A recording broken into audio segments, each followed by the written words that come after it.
بسم اللہ الرحمن الرحیم۔ السلام علیکم دوستوں، کبھی آپ نے دل سے دعا مانگی ہو؟ ایسی دعا جو آنکھوں سے آنسو بن کر بہے، دل سے آہ بن کر نکلے اور زبان پر اللہ کا نام ہو، اور پھر بھی آپ کو لگے کہ شاید آپ کی پکار سنی نہیں گئی۔ لیکن کیا ہو اگر میں آپ کو بتاؤں کہ اللہ تعالیٰ کا ایک ایسا عظیم نام ہے کہ اگر آپ سچے دل سے اسے پکاریں تو آسمان بھی لرز جاتا ہے اور دعا فوراً عرش تک پہنچتی ہے۔ یہ کوئی جادو یا کہانی نہیں، بلکہ رسول اللہ صلی اللہ علیہ وسلم کی زبان مبارک سے ثابت حقیقت ہے، اور اسی کا نام ہے علم اعظم، یعنی اسم اعظم۔ اسلامی روایات اور احادیث میں اسم اعظم کو اللہ تعالیٰ کا وہ خاص ترین نام قرار دیا گیا ہے جس کے ذریعے مانگی گئی دعا رد نہیں کی جاتی۔ اس کا مطلب ہے اللہ تعالیٰ کا ایسا جامع، عظیم و شان نام جس میں اس کی صفات، کمال، وحدانیت، عظمت اور قدرت کا مکمل اظہار ہو۔ حضرت عبداللہ بن بریدہ رضی اللہ تعالیٰ عنہ سے روایت ہے کہ ایک شخص نے نبی کریم صلی اللہ علیہ وسلم کے سامنے دعا مانگی، اللہم انی اسألک بانی اشہد انک انت اللہ لا الہ الا انت الاحد الصمد الذی لم یلد ولم یولد ولم یکن لہ کفوا احد۔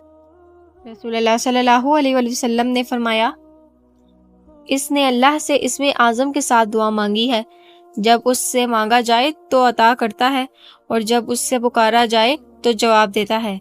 جامع ترمذی۔ علماء کی رائے۔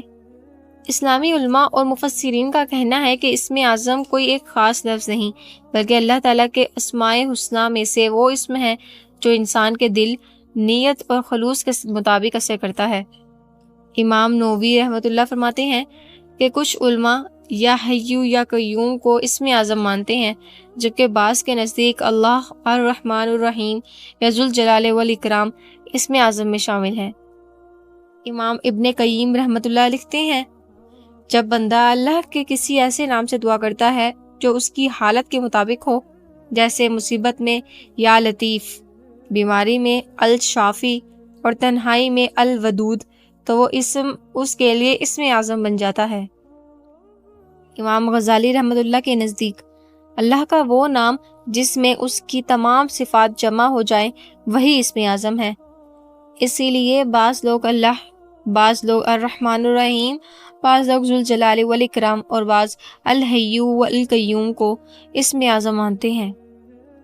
یہاں ایک بات بہت اہم ہے، اسم اعظم کوئی جادوئی منتر نہیں ہے، یہ اللہ سے تعلق کا ذریعہ ہے، نہ کہ صرف خواہشات پورے کرنے کا اختیار۔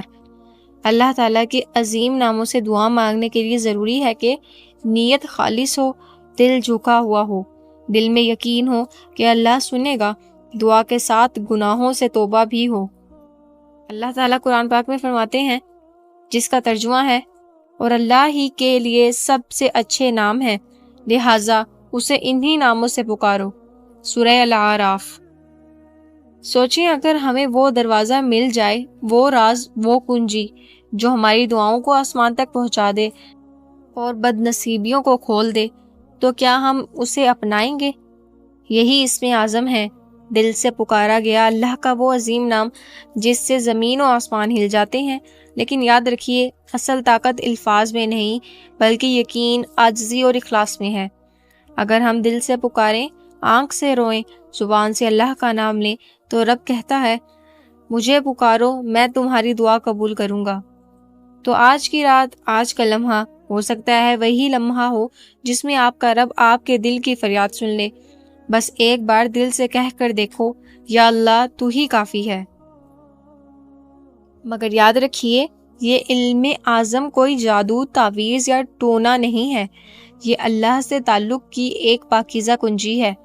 آج کل بعض لوگ اس پاک چیز کو بھی جادو کے رنگ میں لپیٹ کر پیش کرتے ہیں، کہتے ہیں فلاں اسم 700 بار پڑھ لو، فلاں دن، فلاں وقت۔ نہیں، یہ اللہ سے محبت کا، عاجزی کا اور سچے دل کا راستہ ہے، نہ کہ کوئی غیر اسلامی اور توہم پرستانہ عمل۔ اگر آپ یہ سوچ کر اللہ کے نام کو پکارتے ہیں کہ بس الفاظ ہی کافی ہیں، تو یہ غلط ہے، کیونکہ اصل طاقت زبان کے الفاظ میں نہیں بلکہ دل کے یقین، آنکھ کے آنسو اور نیت کی سچائی میں ہے۔ علم اعظم وہ خزانہ ہے جو صرف انہی کو ملتا ہے جو رب سے رشتہ جوڑتے ہیں، نہ کہ دنیاوی خواہشات کے لیے روحانی اسم کو استعمال کرتے ہیں۔